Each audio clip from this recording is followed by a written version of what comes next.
নেই তবু নাম তার সিংহ অশ্বর ডিম্ব এর মধ্যে ডিম্বর মধ্যে ডিম তোমরা পরে দেখতে পাবে প্রিয় গাই যেই যে মা রান্নাঘরে যাবে আর আমাকে ডাকতে চলে এসেছে বড় বড় বিরক্তিকর একটা ব্যাপার সব সময় এসে অত্যাচার অত্যাচারই অত্যাচার।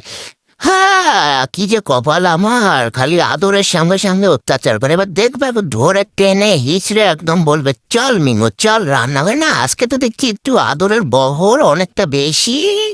হ্যাঁ তো কি রান্না বান্না হচ্ছে মা? হ্যাঁ দেখছো না বাইরে আমি দেখছি তো চলো কি রান্না করছো? ডিম ডিম রান্না করছে তা রান্নাঘর অন্ধকার কোনো? আচ্ছা অন্ধকার লাইট জ্বালানো ছিল না তাই অন্ধকার।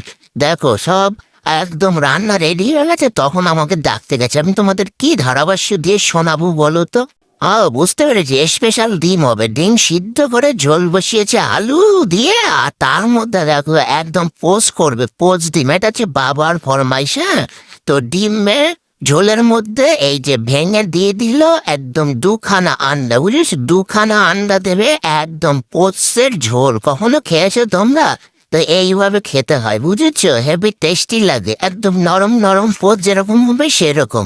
তো ওইটাই মা বলছি চল মিমা একটা নতুন রান্না আজকে তোকে দেখাচ্ছি সেই জন্য দেখো এই যে মা দেখিয়ে দিল আর এই ডিমটা দেখো পরে দিচ্ছে কেন কি এইটার কুসুম বেরিয়ে গেছে তো ঝোলের মধ্যে এরকম ভাঙা মানে কুসুম বেরিয়ে গেলে দিলে না তখন ঝোলটা একদম বাজে টেস্ট হয়ে যায় সেই জন্য পরে দিল। হ্যাঁ এইবারে কি করবে ঢাকা দিয়ে একটু রাখবে গ্যাস কমিয়ে যাতে করে পোস্টটা আস্তে আস্তে হয় বেশি জোরে গ্যাস করে দিলে না আগুন তাহলে একদম পোস্ট থাকবে না একদম ছড়িয়ে ভরিয়ে যাবে। এটা হচ্ছে গরম মশলা এবার একটু গরম মশলা উপর থেকে ছড়িয়ে দেবে দেখেছো একদম ছিন করা সেই জন্য বেশি টকবক করে ফুটছে না।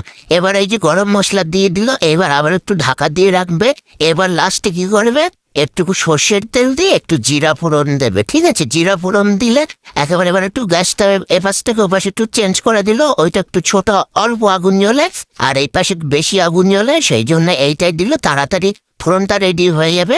দিয়ে দেবে একটুখানি সর্ষের তেল আগে ভাজার সময় দিয়েছিল তেল সেই জন্য এখন অল্প একটু সর্ষের তেল দেবে দিয়ে তারপরে একটুখানি গোটা জিরা দেবে বুঝেছো? এই হচ্ছে রান্না সকালবেলা রান্না এরকমই হয় বুঝেছো? একদম সকালবেলা তো আর বেশি খাওয়া দাওয়া হয় না অল্প অল্প হয় সেই জন্য এই যে একটু জিরা দিয়ে দিল। এবার জিরাটুকু ভাজা ভাজা হবে যখন একদম একটুখানি মনে হবে যে ভাজা ভাজা হয়ে গেছে তখন এই দেখো হয়ে গেছে এইবারে চুরুত চুরুত করে একদম ওই যে ফ্রাই প্যান দিয়ে একদম ওই কড়ার মধ্যে ঢেলে দেবে তাতে কি হবে একদম একদম ভাজা জিরার ফ্লেভারটা খুব সুন্দর লাগে বুঝেছো? এটা মা করেই থাকে সবসময় এরকম একটু দেয় যে লাস্টে দেয় ওইটা ওই তেলটা না বাষ্প হয়ে চলে যায় না